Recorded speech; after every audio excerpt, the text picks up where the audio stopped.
Friends, welcome to golden fork. ഞാനിന്നിവിടെ ഉണ്ടാക്കാൻ പോകുന്നത് നല്ല ടേസ്റ്റി ആയിട്ടുള്ള നമ്മുടെ ബക്കറ്റ് ചിക്കനാണ് കേട്ടോ. നമുക്ക് ഇതിന് വേണ്ട ഇൻഗ്രീഡിയൻസ് എന്തെല്ലാമെന്ന് വെച്ച് കഴിഞ്ഞാൽ അരമണിക്കൂർ ഞാനിത് ചൂടുവെള്ളത്തിൽ കുതിർത്ത് വെച്ചിട്ടുണ്ട്. നമ്മുടെ വറ്റൽ മുളക് അത് നമുക്കൊന്ന് മിക്സിയിലിട്ടിട്ട് അടിച്ചെടുക്കണം. നമ്മുടെ എരിവിനനുസരിച്ചിട്ടുള്ള മുളകാണ് നമ്മൾ യൂസ് ചെയ്യേണ്ടത് കേട്ടോ. ഇത് ഞാൻ ഇതുപോലെ പേസ്റ്റ് അധികമാക്കിയിട്ടില്ല, ഇതുപോലെ എടുത്ത് വെച്ചിട്ടുണ്ട്. ഞാൻ 2 ചിക്കനാണ് എടുത്തിരിക്കുന്നത്. ഇത് നമുക്ക് ക്ലീൻ ചെയ്യാം. ഞാനൊരു 3 വെളുത്തുള്ളിയോളം എടുത്തിട്ടുണ്ട്, ഒരു വലിയ കഷ്ണം ഇഞ്ചി എടുത്തിട്ടുണ്ട്, കുറച്ച് കറിവേപ്പില എടുത്തിട്ടുണ്ട്, ഒരു 3 ചെറുനാരങ്ങയുടെ നീരും എടുത്തിട്ടുണ്ട്. ഇനി നമുക്ക് വേണ്ടുന്നത് കുരുമുളക് പൊടി, ജീരകപ്പൊടി, മഞ്ഞൾപ്പൊടി. നമ്മളിനി മിക്സിയിലേക്ക് ആദ്യം തന്നെ ഈ വെളുത്തുള്ളിയും ഇഞ്ചിയും ഇടുക.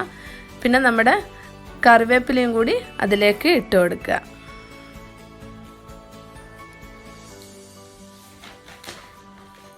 കുറച്ച് ഉപ്പും കൂടി ഇതിലേക്ക് ഇട്ട് കൊടുത്തിട്ടുണ്ട്, ഗരം മസാലപ്പൊടിയും ഇട്ട് കൊടുത്തിട്ടുണ്ട്. ഇത് നമുക്കിങ്ങനെ അരച്ചിട്ട് പേസ്റ്റ് രൂപത്തിലാക്കിയിട്ട് മാറ്റി വെക്കാം.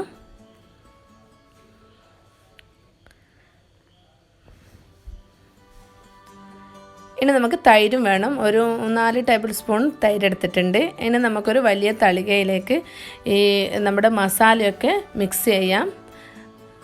ഞാനിപ്പോൾ ആദ്യം എരിവിന് വേണ്ടിയിട്ട് കുറച്ച് അങ്ങോട്ടേക്ക് മാറ്റി വെച്ചിട്ടുണ്ട്. എരിവ് നോക്കിയിട്ട് നമുക്ക് ചേർക്കാം. പിന്നെ ബാക്കി വരുന്ന മല്ലിപ്പൊടിയും ഈ മഞ്ഞൾപ്പൊടിയും എല്ലാം ചേർത്തിട്ടുണ്ട്. പിന്നെ നമ്മുടെ തൈരും കൂടി ഇതിലേക്ക് ചേർത്ത് കൊടുത്ത് ആ പേസ്റ്റ് ഉണ്ടാക്കി വെച്ചിരുന്നില്ല നമ്മൾ, ഇഞ്ചിയുടെയും വെളുത്തുള്ളിയൊക്കെ പേസ്റ്റ് ഇട്ട്. പിന്നെ നമുക്ക് കുറച്ചും കൂടി ഉപ്പ് ആവശ്യം വരുമല്ലേ. നമ്മളത് എല്ലാം കൂടി നന്നായിട്ട് മിക്സ് ചെയ്യുക. ഇത് ഞാൻ ഗ്ലൗസ് ഉപയോഗിച്ചിരിക്കുന്നത് നമുക്ക് നല്ല എരിവ് ഫീൽ ചെയ്യില്ല, അതുകൊണ്ടാണ് കേട്ടോ. നമുക്ക് അധികം നമുക്ക് പരിചയമില്ലെങ്കിൽ നല്ല എരിവായിരിക്കും കൈ. അതുകൊണ്ട് ഗ്ലൗസ് ഉണ്ടെങ്കിൽ ഗ്ലൗസ് യൂസ് ചെയ്യുന്നതായിരിക്കും നല്ലത് കേട്ടോ. ഞാൻ കുറച്ച് കശ്മീരി ചില്ലി കൂടി ഇട്ട് കൊടുക്കുന്നുണ്ട്. നമുക്ക് ആ കളർ കിട്ടുന്നില്ല, അതുകൊണ്ട് ഞാൻ കുറച്ച് കശ്മീരി ചില്ലി കൂടി ചേർത്തപ്പോൾ നല്ല കളറായിട്ട് വന്നിട്ടുണ്ട് കേട്ടോ. ഇത് കണ്ടോ, നല്ല കളറായില്ലേ.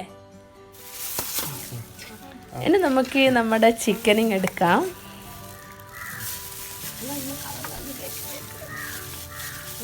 നന്നായിട്ട് എല്ലാ വശവും നന്നായിട്ട് തേച്ച് പിടിപ്പിക്കണം കേട്ടോ.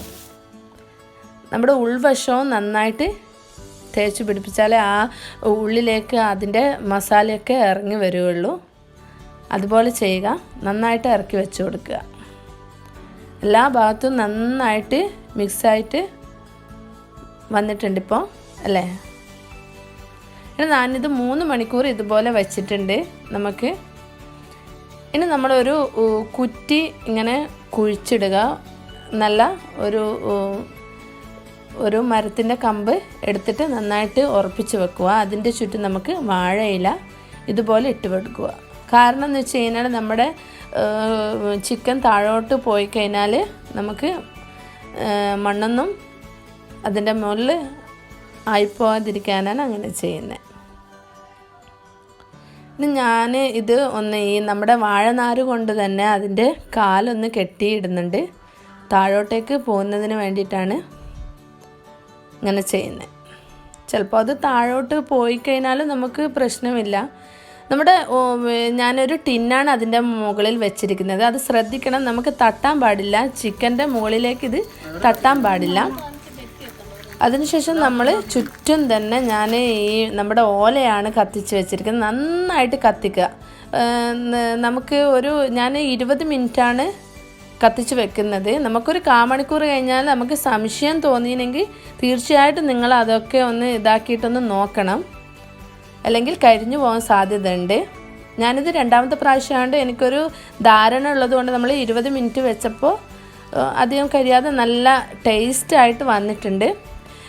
ഇതിപ്പോൾ ഇരുട്ടായതുകൊണ്ട് മാത്രമാണ് നമുക്ക് ശരിക്കും അങ്ങോട്ട് കാണാൻ പറ്റുന്നില്ല. കുറച്ച് രാത്രിയായിരുന്നു ഉണ്ടാക്കിയിരുന്നത് കേട്ടോ.